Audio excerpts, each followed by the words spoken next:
sindicatos que fueron directamente en contra de los obreros. Les cuento un poquito esto porque fue como un primer parámetro de cuestiones que eran muy de novedad en muchos sentidos. El concepto de la fábrica recuperada o la fábrica sin patrón no existía 2 o 3 años antes. De pronto nació de una experiencia social.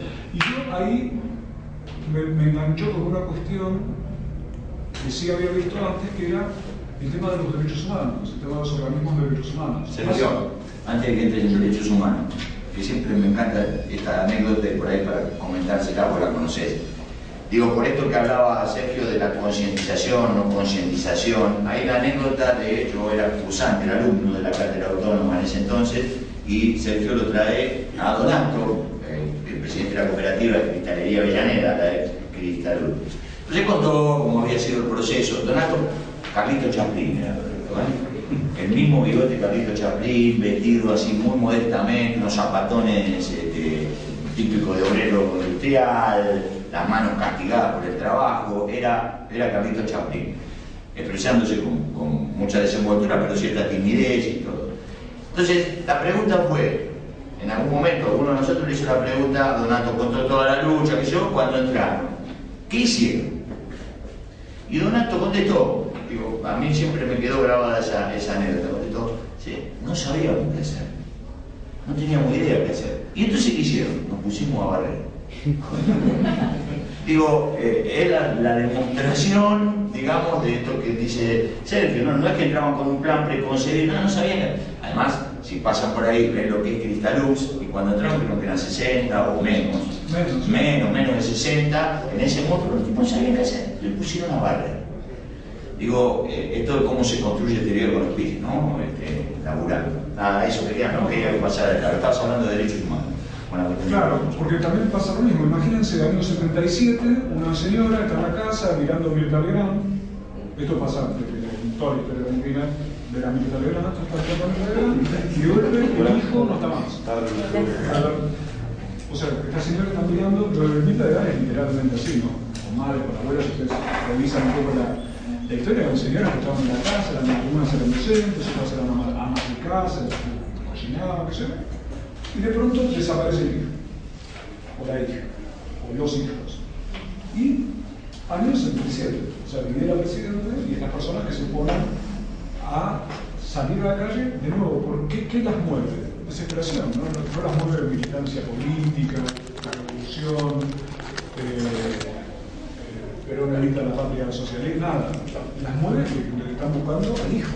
Las mujeres entienden perfectamente esto, porque es algo totalmente distinto en el sentido de que sale la cuestión de la racionalidad, de cómo vamos a combatir la resistencia o algo así, no tiene que ver con eso, sino con una cuestión que es salir a buscar, punto.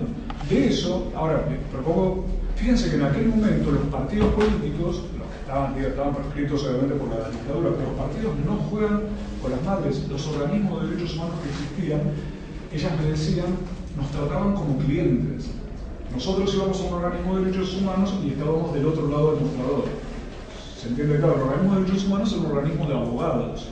Entonces el abogado recibía a la madre, el abogado puede, jugándose la vida, no digo que no, en muchos casos, en otros no tanto, pero lo que digo es, tomaba nota para hacer una habeas corpus, que era difícil de presentar y demás, pero esto algunos, otros decían no presentemos porque el grupo de abogados sobre el organismo dependía de un partido político y el partido proponía otras estrategias, y estas mujeres escuchaban la palabra estrategia, esperado, qué sé yo qué, y no entendían de qué les hablaban, porque el hijo no estaba, la hija no estaba.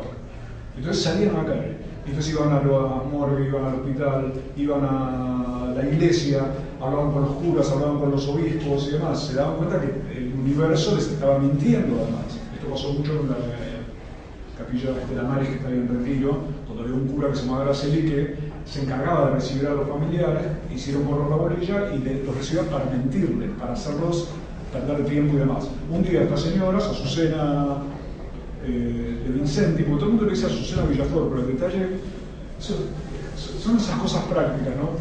Siempre me gusta notarlo. En realidad ella decía de Vincenti, usaba el apellido del marido, pero ¿por qué? Porque era el apellido de los hijos. sea que ellas no usaban el apellido de soltera. Lo que después, si ahora es más común y todo, en aquel caso lo que pasa es que era hacer link con la persona a la que estaban buscando. Un día dicen, nos están mintiendo, vamos a la Plaza de Mayo porque nos tenemos que hacer ver. Entonces, imagínate, hay que ir a la Plaza de Mayo a hacerse ver, pero hay que ir a la Plaza de Mayo a hacerse ver en el año 77 cuando está en la ventana es Videla. Ahora, fíjense lo que se empezó a generar con eso como mecanismo de comunicación, por ejemplo, el pañuelo, que eran los pañales que usaban ellas, que eran los pañales que ellas guardaban para que sus hijos le pusieran a sus nietos. Era la era pañal descartable. Entonces, con el pañuelo era para reconocerse en las movilizaciones de chicos a Luján, y para poder, que eran muy multitudinarias y eran como una banalización de cierto descontento en aquella época y demás. Pero claro, estas mujeres, ¿cómo hacían para reconocerse entre miles y miles, cientos de miles de chicos? Entonces ahí inventaron lo del pañuelo. Fíjense el tema de comunicación que jamás se le ocurrió a ningún publicista, académico de la comunicación y esas cosas. Hoy uno viaja por el mundo, los que no han podido viajar y todo, ven un pañuelo y ya saben, el mundo sabe de lo que se trata, ¿cierto? Crearon la ronda cuando les dijeron que se tenían que ir de los asientos que tenían en la plaza, que era donde tener la información, los hacen circular, crean la ronda, dicen, dejan, circulamos, entonces caminaban de a dos, porque tres era prohibido. 3 personas ya podía ser un encuentro considerado parte de... plan conspirativo. Exacto. 3 personas no se podían encontrar porque había estado decidido. Entonces, circulaban, y por eso en las rondas ustedes ven que van unas atrás de la otra, porque el origen es que eran de a dos. Entonces, al ser dos, los policías no podían decir son 3. Iban 2 atrás y 2 atrás y más. Digo, les propongo pensar el significado, no sé, es difícil, ¿no? Proponerse en la piel de lo que significa la cantidad de cosas hechas en aquellos momentos a partir de esto.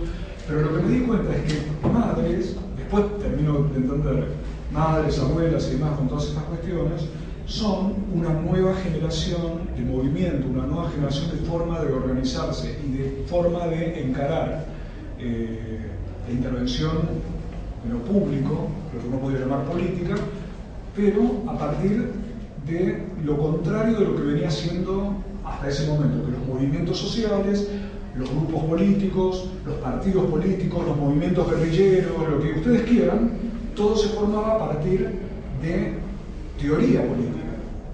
Entonces la teoría llevaba a la práctica, y la práctica alimentaba la teoría, entonces veníamos de todo ese momento que yo pensaba, claro, lo que dice Carlos es perfecto, lo de Gutenberg, ¿no? Es todo el momento de la modernidad. Gutenberg es aparte del nacimiento de la modernidad junto con el descubrimiento de América.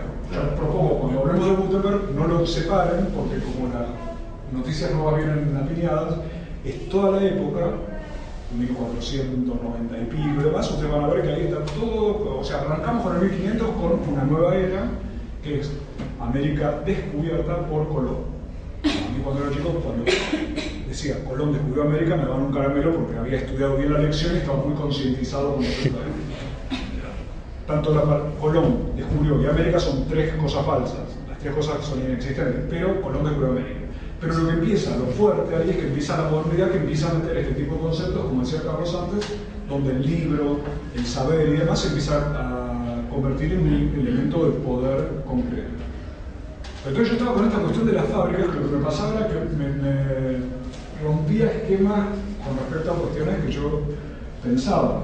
La experiencia de lo de la vaca, hicimos la página de internet, ya teníamos nuestro modo de comunicación, hicimos un libro que se llama Sin Patrón sobre las fábricas recuperadas, empezamos a conocer el proceso, conocimos parte del proceso de asambleas, que en el caso de Buenos Aires medio se cayeron, pero después ahora están llenos, hay más asambleas que antes.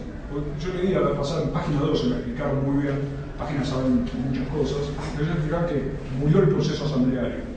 Y a mí me pasa que no tengo tiempo de ir a conocer tantas asambleas como que conozco, no me da el tiempo físico ni la plata para viajar a todo el país, está todo plagado de asambleas en todas partes con respecto a los temas de minería, de medio ambiente, de soja, de fumigaciones y demás. O sea, es otra cosa novedosa porque pone en tela de juicio los modos representativos de la política. Pero de nuevo, ¿quién hace estas cosas? no hay gente que dice